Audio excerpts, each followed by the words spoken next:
There was a young man who'd worked for many years on the railroad. He had done various odd jobs. But since he was a little boy, he always wanted to be a signalman. He wanted to work the switcher. He wanted to be that man. So he went for an interview and he asked for the job, and he was told to meet the inspector at the signal box. So he goes out to the signal box in the rail yard, and the inspector was there, and he had already studied up on how to work all the signals and everything. But the inspector says, answer this. What would you do if you realized that two trains were heading toward each other on the same track? Both of them going at breakneck speed. What would you do? And the young man said, well, that's easy. I would switch the points for one of the trains so that he would be diverted to another track. And the inspector then asked him, well, what if the lever broke? And the young man said, well, then I would jump down out of the signal box and I'd use the manual lever over there. And I would manually switch it. And the inspector said, well, what if the lever had been struck by lightning and it didn't work? And when you tried to move it, nothing was happening. And the young man said, well, I would telephone. I would go to the telephone, the box down there. And I would use the emergency phone, and I would call them. And he said, well, what if the emergency phone had been vandalized and it didn't work? And the young man said, well, in that case, I'd run get my uncle. And that answer really puzzled the inspector. And he said, well, why would you go get your uncle? And the young man said, that's simple. My uncle ain't never seen no train crash before.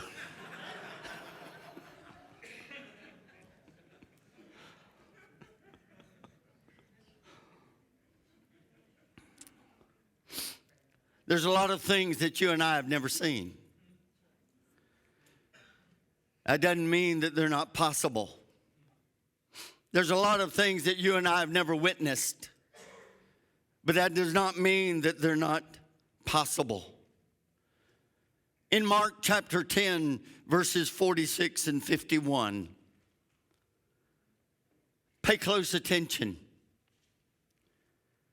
Then they came to Jericho, and Jesus and his disciples together with a large crowd, and they were leaving the city. A blind man, Bartimaeus, or Bartimaeus, whichever way you want to pronounce it, the son of Timaeus or Timaeus, was sitting by the roadside begging. Then in verse 51 it says, what do you want me to do for you? Jesus asked. Notice something, if you would. In the same sentence almost, it says Jesus came to Jericho and left Jericho. If you and I are not prepared for the presence of Jesus, right at that moment, he may come and go, and we will not receive anything. He could pass all the way through. He could come into our service, pass through, and we wouldn't even be aware that he was here.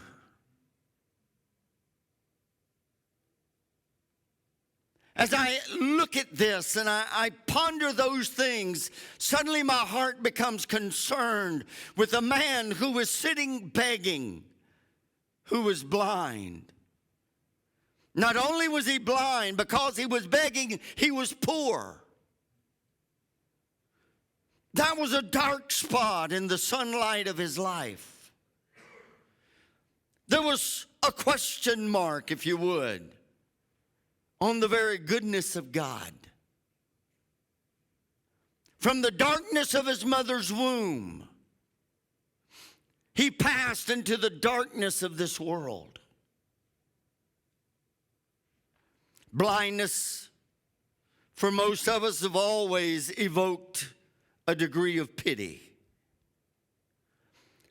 It evokes emotion, and it did so for Jesus. For we know that Jesus opened the eyes of at least 5 blind people in the New Testament. 2 at Jericho, 1 at Bethesda, and the man who washed at the pool of Siloam. But at least 5. Now understand, on this day, it was springtime. Springtime in Palestine is absolutely gorgeous. The bougainvillea, they bloom, and there's nothing more beautiful than the bougainvillea when they're blooming. If you've never been down south, further south, you've never seen bougainvillea. But they're absolutely gorgeous. There's flame red and there's purples. And they've got a white. And sometimes they all intermingle, and they make a house just leap out because they're so beautiful and fragrant. But there was no springtime for a blind man. He could not see. He could probably smell, but he could not see the bougainvillea or the hibiscus or the other tropical type plants that were in bloom. For Bartimaeus, it was one constant dark moment. From the time he was born until this moment, he was blind. He could not see. For him, winter and summer and spring and autumn were pretty much the same. Just cold and wind and heat and wind and dust. Really, this blind beggar sitting by the gate of Jericho had no name. You say, well, yeah, his name is Bartimaeus. But that's not a name. Mark calls him Bartimaeus, but all that means is the son of Timaeus. Bar means son, like Bar-Jonah is the son of Jonah. Simon Bar-Jonah, that Simon the son of Jonah. So it was Bartimaeus or Bartimaeus, the son of Timaeus. What his real name was, what his personal name was, we do not know. And few would really even care. This morning was unlike other mornings, possibly. Or possibly it was just an ever-ending, never-ending same.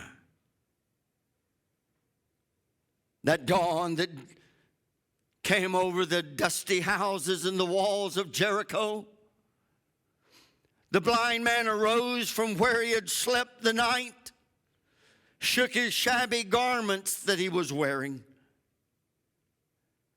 made his way along the familiar path toward his place in life.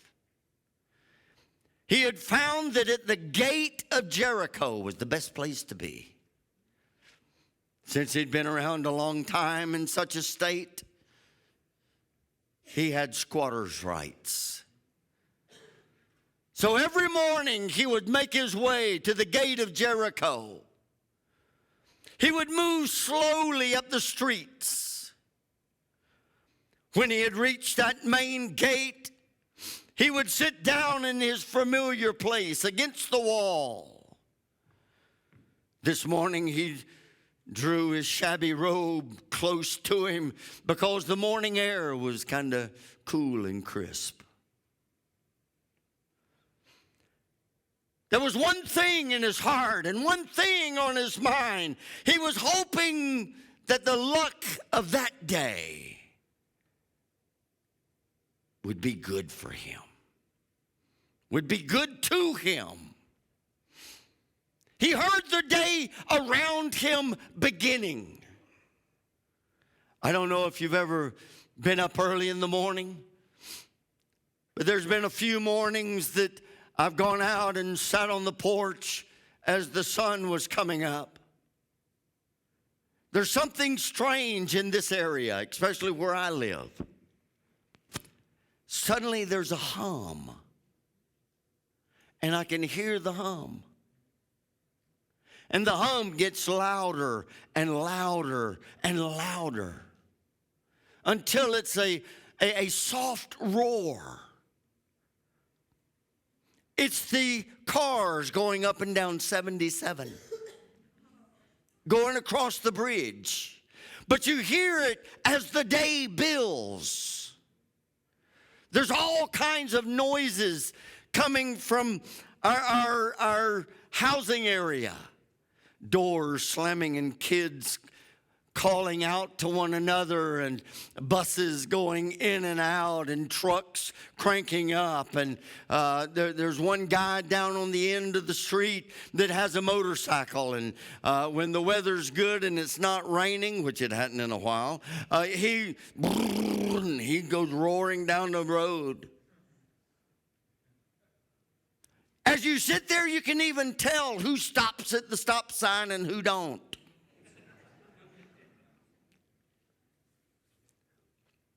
And there's many times that I have sat there and said, he didn't stop. Oh, she ran it. And one morning there was a cop that was sat down. He handed out more tickets. And everybody complained, he's not supposed to be in a housing area. We're on a cul-de-sac. Yeah, you got sat. He was hoping for luck that day, and the morning was just waking up. He heard that chorus of traffic, that hum of the morning. Oh, there's a donkey. He's walking, kind of plodding along. He must be loaded. He's headed for the market. Oh, there's a woman. No, several women. Oh, I hear the sloshing of water. They're coming from the well, going back home. And they must have their jars on their head. Oh, somebody's carrying a bundle of sticks. I can hear them as they kind of rub together. Oh, and there's the soft plodding of a camel, loaded with spices, headed for Jerusalem. All of these passed Bartimaeus. With each one that he could sense coming close, he would put up his mournful cry. Alms, alms, alms. No one heeded. No one stopped. No one paid any attention. They just passed him by. So many times we sit in services. We go through our life's daily routines. We're hurting. Life has not treated us fair. There's a myriad of different things that could be the cause. But life passes us by and nobody cares. We do our best to be brave and face the day, hoping that some luck will come our way, hoping that the day will be kind.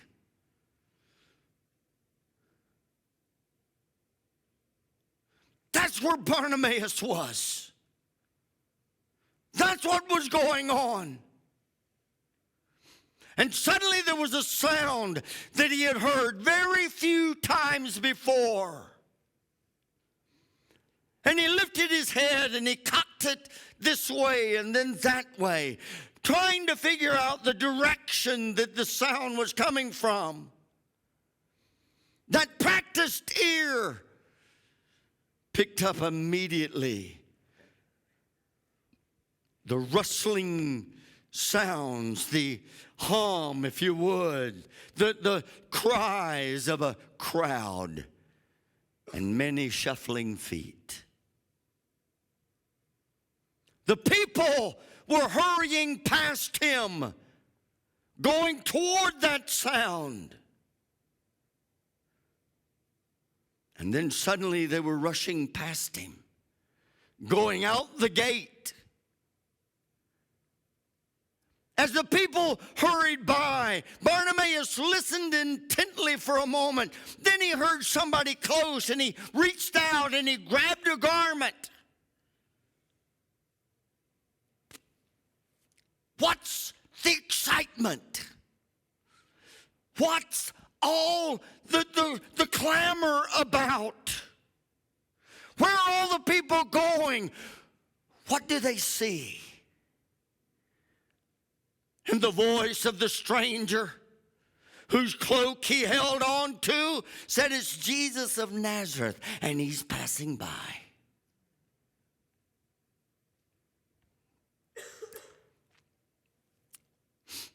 And then the man went his way. Please don't forget this. Pay attention. The man who told Bartimaeus the news, it's Jesus and he's passing by.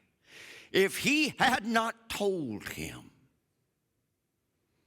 Bartimaeus might have never known that Jesus was anywhere near.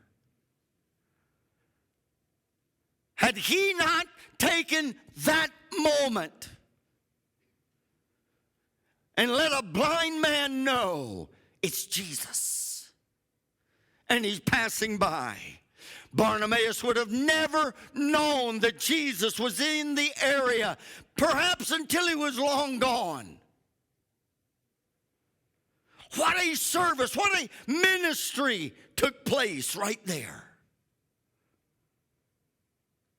Suddenly there was that thinking, Jesus of Nazareth. I've heard that name. And I know who that, I know that name. And then suddenly he realized, that's the prophet. I remember the guy that was here about 2 weeks ago, and he was talking about Jesus of Nazareth, the prophet. How he had healed the sick and he had cleansed the leper and he had opened the eyes of a blind man on the other side of town. None of our rulers or scribes or Pharisees like him. That makes him okay in my book. If they don't like him, I like him. Because I don't like them. You know, some people, the ones they don't like, you know, hey, they're okay. If they don't like them, they're okay. Oh, but the rulers call him evil and an imposter. But wait a minute. If he's healed the sick, if he's cleansed the leper and opened the blinded eyes of a man, he can't be a bad man. He's got to be okay.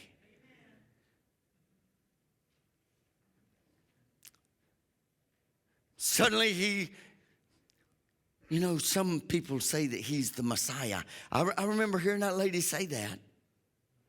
I remember in the synagogue now that a scribe was reading from the scroll of Isaiah. And he said when Messiah comes, he would open the eyes of the blind. Oh my. What if he is the Messiah?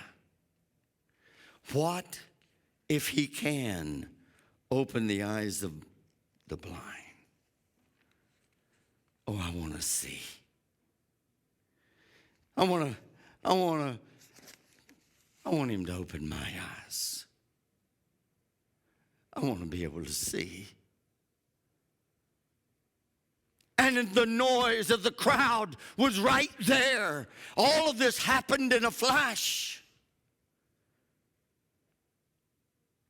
He heard somebody say, Jesus, look at me.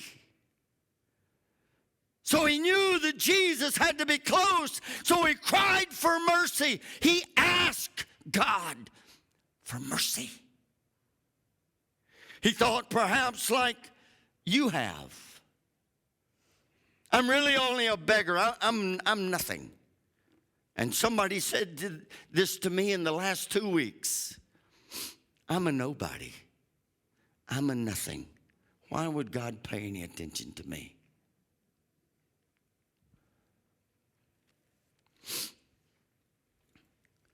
I've thought myself, I have nothing to give him. Even if he heals me, even if he touches me, what can I give him? I have nothing. They say that he's passing by, that he's leaving the city. He probably doesn't have time for me. Some of you have thought that. He doesn't have time for me. And you've put off when you knew the Spirit was calling. You knew that Jesus was pulling. He was passing by. He was here, perhaps even today.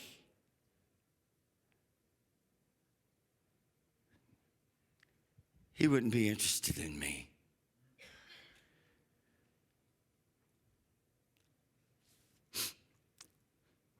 All those people around him, I couldn't get to him anyway. I'm just a blind beggar. I can't see him. I don't know which one he is. I don't know anything about him. Nobody is going to help me. I can't get through that crowd. Moments of decision. I remember that decision. Monday afternoon, I'm seeking God. Now, I was a rank, 10 times rank sinner. I was mean. I was a bad man. But God offered me a deal I could not refuse. Deny me now, I'll never bother you again. And I knew that was my last chance. All I had to do was just say, get out of my life. Leave me alone. And it was over.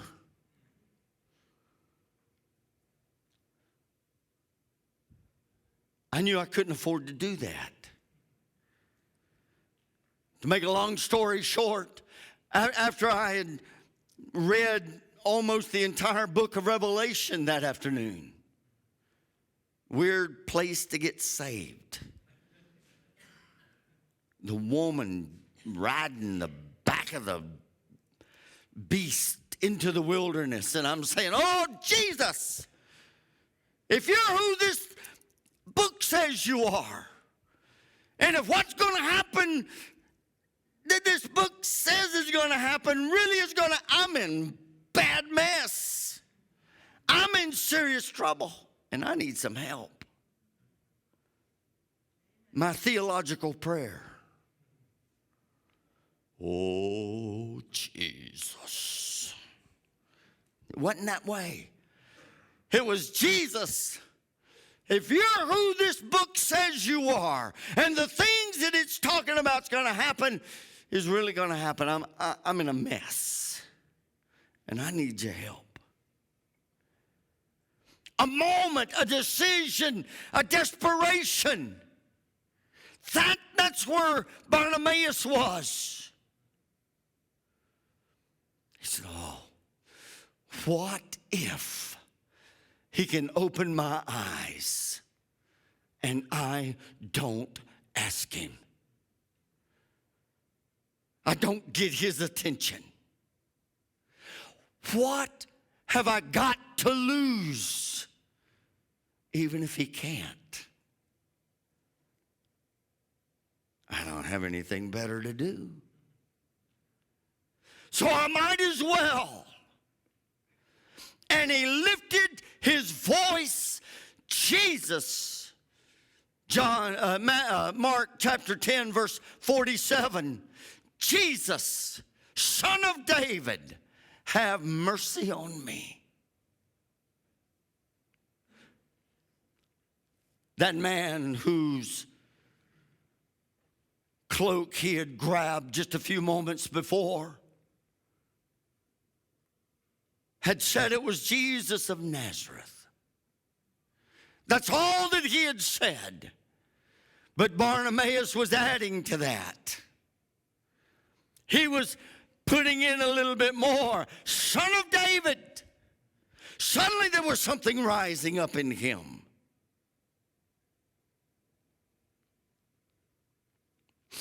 Son of David. Messiah. Jesus of Nazareth, Son of David, Messiah. He was crying it out. Have mercy on me. I don't know that he expected that Jesus would heal and open his eyes simply because he had the power or simply because he was asking him to. I don't know exactly what Bartimaeus expected. But I know one thing, by reading that scripture right there was a faith that was rising up in him. There was a faith that he didn't have a little before this. Something was happening down inside of him, and he was acknowledging the greatness of Jesus. And he knew that Jesus could have mercy on him.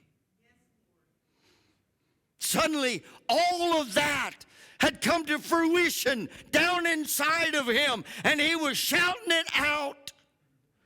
Listen, God always gives us something to work with. You might be sitting here, I don't have anything. Oh, yeah, you do. God will always give you something. There's something there that you can work with. He couldn't hear. He couldn't see, but he could hear. He didn't have anything, but yet he had so much. He had good vocal cords. And he was hollering out, oh, Jesus, Son of David, have mercy on me. His plea was a merciful cry, desperation.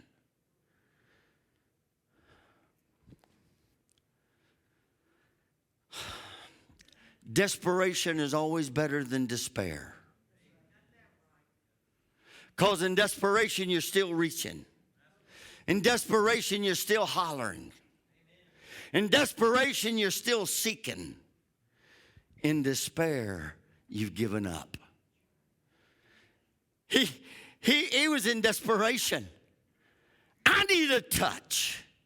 I need some help.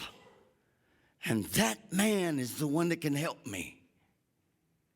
As soon as Bartimaeus began to cry out, the other beggars that were sitting close said, "Shut up. Hush. Bartimaeus, be quiet." If you make noise like that, we'll get in trouble. You know, some people don't like the Spirit to move. Calm down over there. You, sit down. Somebody might come and say, "You don't worship the Lord like this." Yeah, you do. You worship God in any way that He appreciates and that He will receive.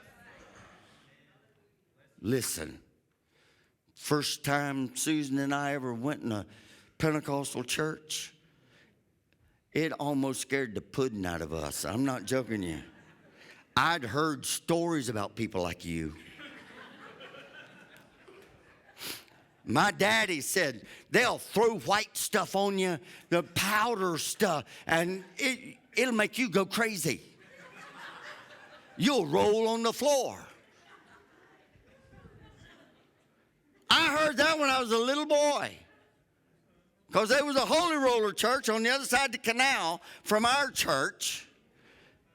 And us kids used to, when church got boring, we'd sneak out of church and go to the back of the Brotherhood Hall and we'd watch the people. And they'd run around like this. And we'd say, "They got the powder. They got the powder." I could always tell. And what really sold me on it was one day a guy jumped out the window. See, they didn't have windows. They had shutters. And they'd have the shutters open. And he jumped out the window. I said, yeah, I know. And he run around the building about 3 times. I said, yeah, he got a big dose of it. And Harold Jones says, "I want some of that." I said, "No, you don't want that. That'll make you roll on the floor and act stupid." And Susan and I went into one of them churches. We didn't know. I didn't know what Pentecostal was. I'm serious. I was 27 years old, and I'd never heard of Pentecostal. I'd heard of Holy Rollers. I'd heard of crazy people, but I had never heard of Pentecostal. So when Wayne Brown invited us over, he says, "Listen, I want you to come to our church." I said, "What kind of church is it?" He said, "Assemblies of God." I said, "What is that?" He said, "Pentecostal." Fine with me. I had no clue. And they were laughing and crying and clapping and shouting and standing up and sitting down and waving their hands and being quiet. And I said, "This is weird. I've heard about these places." And I turned to Susan. I said, "Now, if anybody comes at us, you grab my belt. Because I'm going to knock them down and we're going to get out of here. And if they start to throw anything on you, duck. Don't let them throw that stuff on you." I didn't want to lose her because I was going to leave her. I just said, "Do the best you can, baby. I'll see you after lunch." I wasn't hanging around. And suddenly, Sister Walker stood up.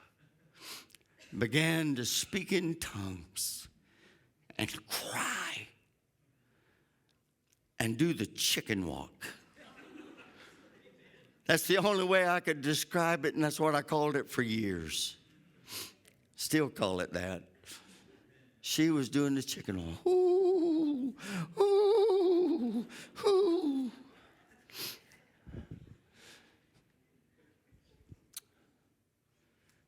And suddenly the Spirit of God just settled on me, and I said, I know what that is. That's real. I looked at Susan and I said, this is real. This isn't false. God's here. Oh, I like this. So right after service, they were having dinner on the grounds, and they were going to come back for a sing, and the Sin family was going to be singing, and I wanted to see that. I mean, there was a whole family of them Sins, and I wanted to see it. I called my cousin. I said, you got to get over here and see this. You ain't going to believe it. And Gerald came over. About halfway through the singing that afternoon, he tapped me on the shoulder because him and Twyla was sitting right behind me. And he said, Bernie, this is what I've been looking for all my life. And I said, me too. About 3.5 months later, all 4 of us was filled with the Holy Spirit, and we were speaking in tongues, doing the chicken walk.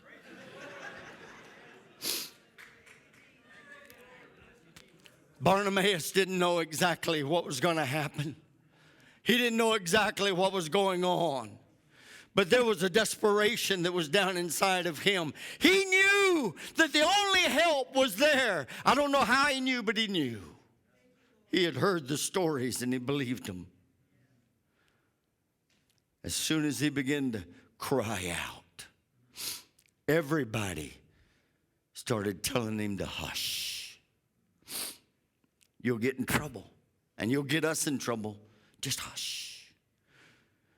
Some of those fancy people that were standing around said, we don't do that.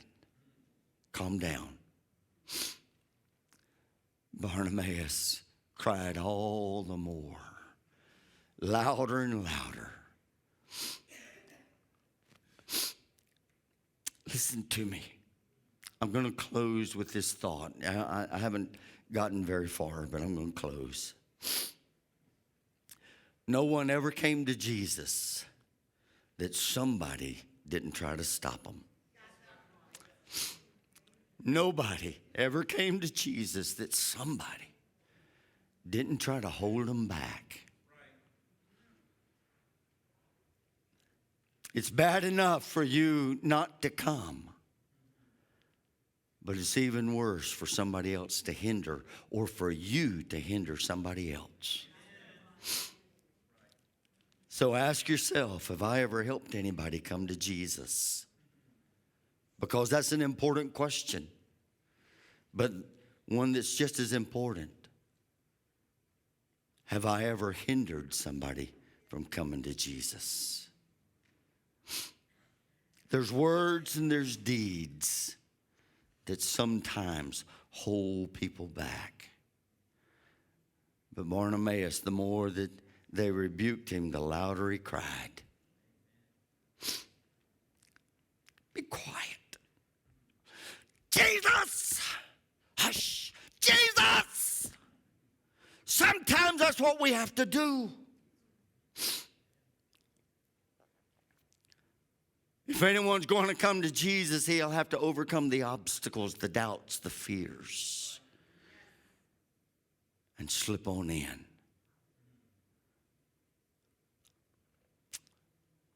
Jesus had awakened the hope and the yearning in that beggar's heart. And there in Matthew 10:47, it says, Jesus, Son of David, have mercy on me. And it says that Jesus stopped.